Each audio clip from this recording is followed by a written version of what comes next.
captivity, carrying with them the wealth of Egypt from 400 years of their slave labor. But while their feet danced in celebration, God knew that their journey to learn to trust Him, to obey Him, and to grow as His people had just begun. And so He led them into the desert.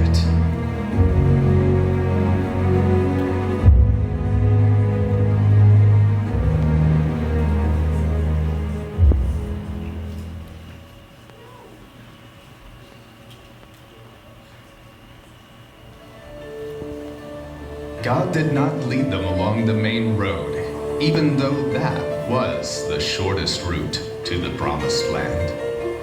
Instead, God led them through the wilderness toward the Red Sea. So the Israelites would know that they could trust the Lord. He guided them during the day with a pillar of cloud, and at night He lit the sky with a pillar of fire.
In Egypt, Pharaoh and his officials changed their minds.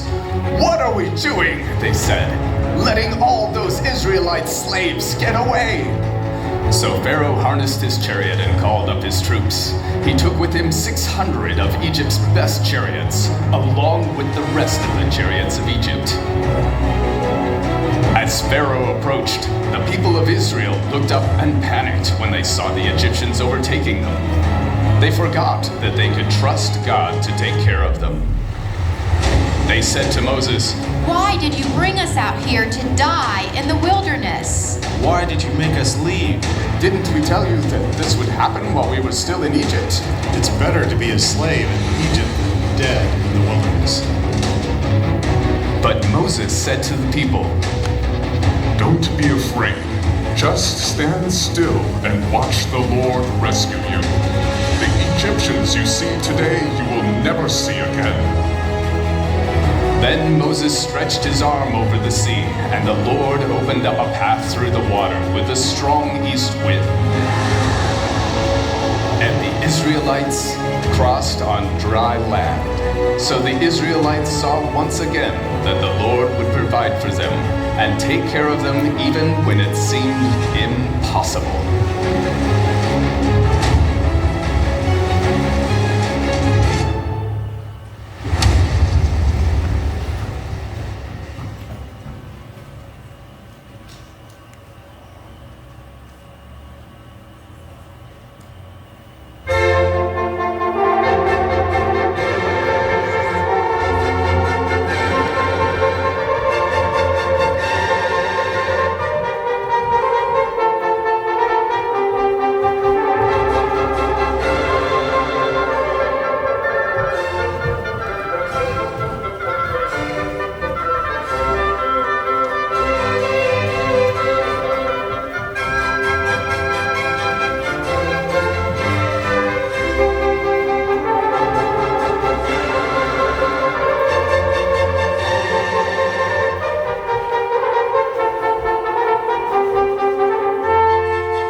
Pharaoh's army tried to cross the dry path that the Lord had made for the Israelites, the Lord told Moses to stretch his staff out over the water.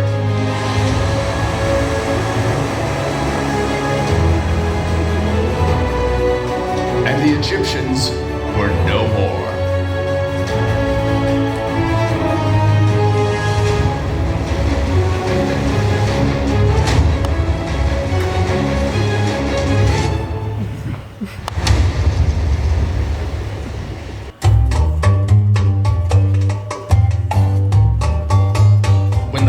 Of Israel saw the mighty power that the Lord had unleashed against Egypt for them, they were filled with the awe of the Lord and sang for joy. Miriam led the children of Israel in a celebration dance.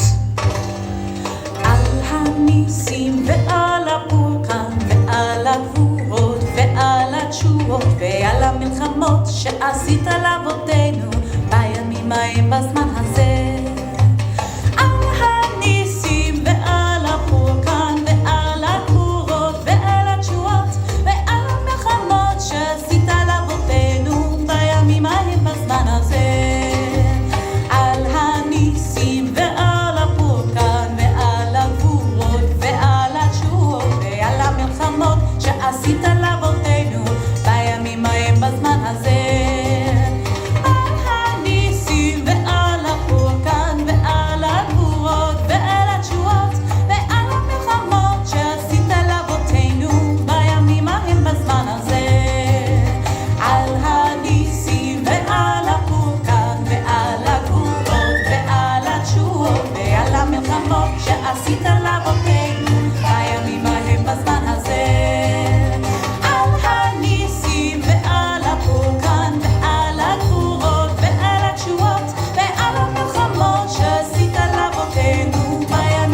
Unfortunately, a few days later, in spite of the great things the Lord had done for them, the Israelites still did not trust that the Lord would take care of them. And when they had no more food, they grumbled and complained. My basket is empty. I'm so hungry. We had more food in Egypt. I'm starving. Let's go back to Egypt where there is food.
But the Lord had plans to show his people once again that they could trust him to take care of them. He answered Moses' prayer and sent manna to rain down from heaven and flocks of quail for the Israelites to eat.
Once again, God had shown his people that they could trust him to care for them.